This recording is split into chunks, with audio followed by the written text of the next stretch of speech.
Bien, cher Ségard, cher Thierry, Thierry, cette fois-ci il est parti. Monsieur l'ambassadeur, chers amis, je suis évidemment très heureux, moi aussi, de la concomitance de la déclaration de Nicolas Sarkozy et de notre réunion ici même, dans cette salle qui permet aujourd'hui, mieux que nous ne pouvions le faire quand nous étions rue de la Boétie, de vous accueillir tous et de le faire vraiment sur un plan extrêmement fraternel. Nous sommes à un moment important de la vie de notre pays qui est confronté à une crise mondiale qui est le passage d'une civilisation à une autre. Car nous sommes à un moment où le monde, l'accélération de son changement fait qu'il ne sera plus tout à fait le même après cette période qu'avant. Ça me rappelle, je l'ai dit déjà à certains amis, le moment où on est passé, en Europe essentiellement, du Moyen-Âge à la Renaissance. Ce moment-là a été difficile pour les gens, parce que c'est très difficile de changer de société. Et il y a eu une période de flottement d'une vingtaine d'années entre le Moyen-Âge et la Renaissance. Déjà à l'époque, ce sont les changements scientifiques formidables qui ont expliqué qu'on passe d'un monde à un autre. Il y avait l'imprimerie qui a fait que les hommes pouvaient beaucoup plus facilement qu'avant correspondre entre eux. Puis il y avait des machines qui ont créé l'industrie, d'une certaine façon le capitalisme, et qui ont fait qu'on est passé d'un monde à un autre. Eh bien aujourd'hui, de nouvelles inventions scientifiques ont bouleversé le monde tel que nous l'avons connu. Je parle pour les plus anciens comme moi, mais que beaucoup d'entre vous déjà connaissez. Un monde qui est bouleversé par ces changements scientifiques qui ont tout changé. Le monde est devenu beaucoup plus petit, la mondialisation en a été une des conséquences. Les transports font qu'aujourd'hui on passe d'un point à un autre du globe en très peu de temps. On a également les moyens de communication, un peu comme l'imprimerie quand on est passé du Moyen-Âge à la Renaissance. Les moyens de communication sont complètement différents, Internet, téléphone portable, etc. Tout cela a entraîné des modifications très profondes, entraîne des modifications considérables dans tous les domaines. Un des points positifs, ça a été le rôle des femmes. Les femmes qui, moi quand j'étais enfant, n'avaient pas le droit de voter, même en France. N'avaient pas le droit d'avoir un compte en banque et qui aujourd'hui occupent des postes de responsabilité partout dans le monde, économique, politique, social, culturel. C'est un changement très profond. Il y a eu la géopolitique qui elle-même a été modifiée. Quand j'ai commencé avec le général de Gaulle, quand j'étais député du temps du général, le monde il y avait deux grandes puissances, les États-Unis et l'Union soviétique. Aujourd'hui, le monde est multipolaire, avec des pays continents qui occupent une place croissante. La Chine, un pays continent, l'Inde, la Russie, le Brésil, les États-Unis, l'Europe. Et en Afrique, les organisations aussi commencent à se mettre en place et à se renforcer. Elles sont 5, pas toutes encore très actives, pas toutes encore très intégrées, mais quand même, là aussi, on voit que la géopolitique mondiale est en train de changer complètement le monde. Il y a un bouleversement qui touche aussi, grâce au progrès de la médecine, autre révolution scientifique, l'allongement de la vie humaine. Au Moyen-Âge, la moyenne de la vie était 30 ans. Aujourd'hui, c'est 80. Et ça change beaucoup de choses. Les retraites, par exemple. On est obligé naturellement maintenant de tenir compte de cette longévité pour que l'âge de la retraite soit reculé. Bref, on est dans un monde complètement différent. Et il est certain que le passage d'un monde à un autre est difficile et qu'il faut, à la tête d'un pays comme le nôtre, un homme qui soit capable de faire les réformes nécessaires, même impopulaires au départ, mais nécessaires, parce que l'adaptation à ce monde est fondamentale. Il faut aussi qu'on ait à la tête de notre pays un homme qui soit capable d'accepter que l'Europe se construise et soit même là pour en être un des éléments dynamiques. Car il est évident que dans ce monde nouveau, si l'Europe ne se construisait pas, politique, économique, sociale, tous les pays européens perdraient de leur influence, de leur niveau de vie et de leurs chances d'avenir.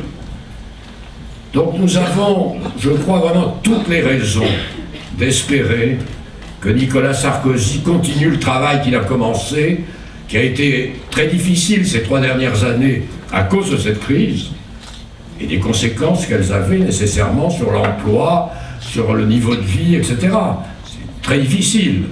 Il a résisté, la France a mieux tenu que la plupart des pays environnants, et aujourd'hui, il faut aller plus loin, notamment dans la construction européenne. C'est une nécessité impérieuse. Il faudra faire des concessions de souveraineté pour que l'Europe se mette en place. Et puis, à ces qualités qui font que par la raison, nous devons tous souhaiter la réélection de Nicolas Sarkozy, s'ajoute le fait que Sarkozy, contrairement à la caricature que ses adversaires depuis plusieurs années ont essayé de distiller partout dans le pays, avec d'ailleurs un certain succès, Sarkozy est aussi un homme de cœur. Et ça, il faut que chacun et chacune d'entre vous le montre partout autour de vous. C'est un homme de cœur d'abord au sens banal du mot, c'est-à-dire qu'il est sensible, il est capable d'émotions fortes quand il voit des drames.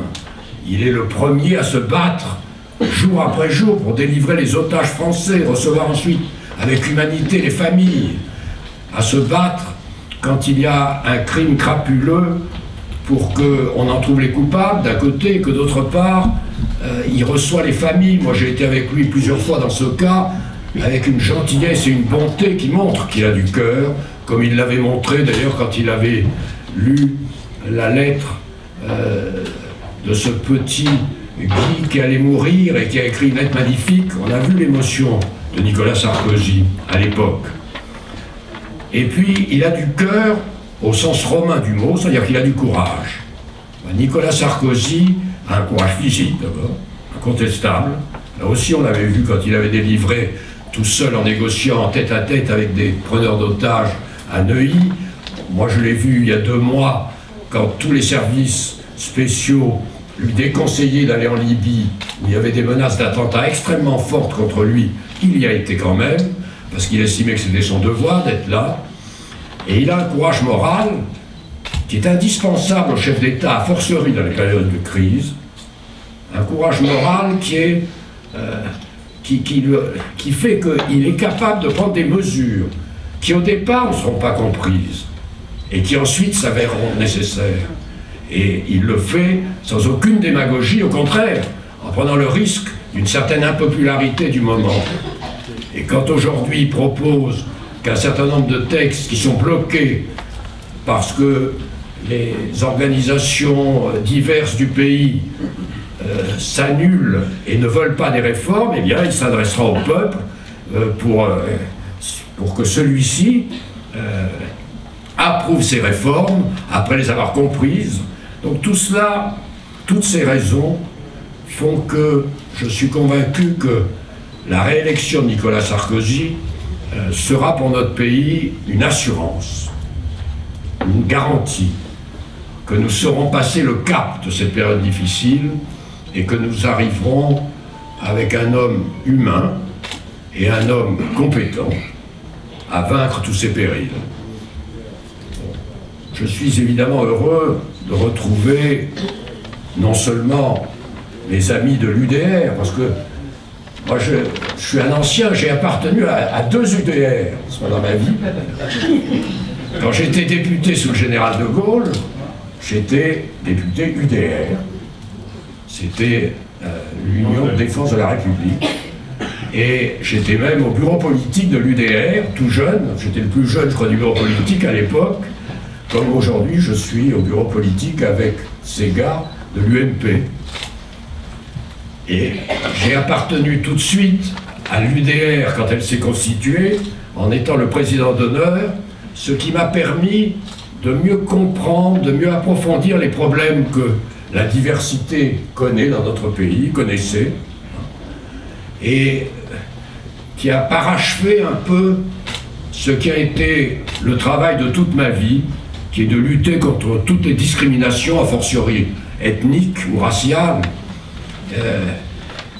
qui avait été un des moteurs de ma vie, qui m'avait permis de connaître des hommes extraordinaires comme Gandhi quand j'étais enfant, comme le général de Gaulle, comme Mandela que j'ai connu en prison, comme le pasteur Martin Luther King que j'ai connu aux États-Unis à Atlanta en 1963, comme le pape Jean-Paul II qui était aussi un pape exceptionnel.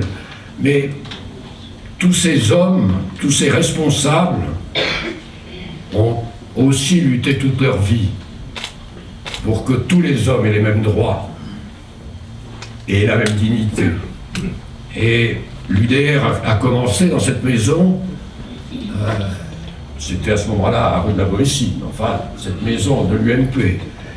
Et ensuite il y a eu l'Alliance qui a regroupé avec l'UDR 3 autres associations qui avaient fait un énorme travail. L'Alliance est devenue un parti associé à l'UMP, un mouvement associé à l'UMP, qui regroupe en effet beaucoup de Français de la diversité. Et puis, il y a eu le Conseil national, que j'ai l'honneur de présider, et dont beaucoup d'entre vous sont des membres fondateurs ici. Ce Conseil national regroupe des sensibilités, en effet, c'est là, tu as raison, qui viennent non seulement d'Afrique noire, du Maghreb, d'Asie, d'Amérique, puisque nous avons beaucoup de franco-haïtiens, y compris parmi nos responsables. Tout cela montre que notre famille est ouverte à la diversité, parce que Jean-François Copé nous a aidés, en effet, à construire cette famille aujourd'hui. Et puis, nous avons encore beaucoup de travail devant nous. Je me félicite que certaines commissions du Conseil national aient déjà des projets pour le mois de mars, en matière de culture, en matière de co-développement, avec un certain nombre de demandes. Je souhaite que les autres commissions, elles aussi, nous fassent des propositions. Bon, il y a les élections. Aux élections législatives, nous avons à peu près 10 candidats issus de la diversité dans toute la France, 2 à Paris. 10 candidats, en fait, il y a 2 candidats et 8 candidats. J'ai tenu à ce qu'il y ait un rattrapage, parce que nous n'avons pas assez de femmes à l'Assemblée nationale, qu'au moins nous on donne l'exemple. Franchement, 8 sur 10, c'est ce qui se fait de mieux dans les investitures qui ont été données pour l'instant, parce que ça va être complété encore cette semaine pour les prochaines législatives. Et puis il y aura les autres élections. Et là, je serai très actif au cours des prochains mois pour encourager un certain nombre de ceux qui veulent être candidats, aux municipales et aux régionales, à participer dès le départ, parce qu'une élection, ça se gagne avec au moins 2 ans de préparation. Et à travailler ensuite sur le terrain, en ayant un fief, et en étant ensuite élu. C'est un commencement, conseil municipal, puis territorial, puis parlementaire. Mais la diversité sera, vous le verrez au cours des prochains mois, des prochaines années, une partie prenante de la vie collective de tous les Français que nous sommes ici. Eh bien, il faut savoir aussi que Nicolas Sarkozy est très attaché. Il m'a beaucoup aidé chaque fois qu'il y avait une difficulté pour que les Français de la diversité aient leur place. Vous verrez dans cette campagne que nous organiserons un certain nombre de manifestations en présence du président de la République où l'expression de la diversité sera forte. Le président de la République a tenu à nommer une personnalité, Patrick Caram, qui est un ami que je connais depuis très longtemps et qui est très efficace, organisateur, pour créer déjà des comités, beaucoup d'entre vous en font partie ici, qui vont apporter leur rôle à côté de ce que peut faire l'UMP il y aura deux mouvements qui vont se mettre en place. Ils ne sont pas du tout l'un contre l'autre. Moi-même, j'assure la liaison entre l'un et l'autre, entre ce que fera l'UMP, avec Séga Doucouré et beaucoup de responsables ici, et ce que feront ces comités. Nous nous réunirons ensuite et on créera une grande force qui montrera aux Français que les Français de la diversité sont conscients du rôle qu'ils peuvent jouer dans notre pays. Et c'est ça qu'il faut arriver à prouver progressivement à ceux qui en doutent. Il y a toujours eu des gens hostiles, n'est-ce pas, aux Français qui arrivent par vagues successives. Et il y a toujours eu à leur égard des hommes et des femmes qui ne voulaient pas ces arrivées. Eh bien, nous devons montrer qu'au contraire, vous êtes un plus formidable, tant sur le plan de la culture, ou la diversité culturelle de la France, dans le monde tel qu'il est en train de se construire, sera un avantage énorme. Dans le monde économique, social, etc., les responsabilités des Français de la diversité seront vite reconnues comme fondamentales. En tout cas, c'est notre conviction, à Séga Doucouré et à moi. Et je terminerai en vous faisant tous mes vœux personnels, d'abord pour chacun d'entre vous, chacune d'entre vous, pour vos familles, pour vos proches, et puis en faisant le vœu collectif qui nous unit aujourd'hui, bien sûr, pour que la France soit forte, que Nicolas Sarkozy reste notre président. Je vous remercie.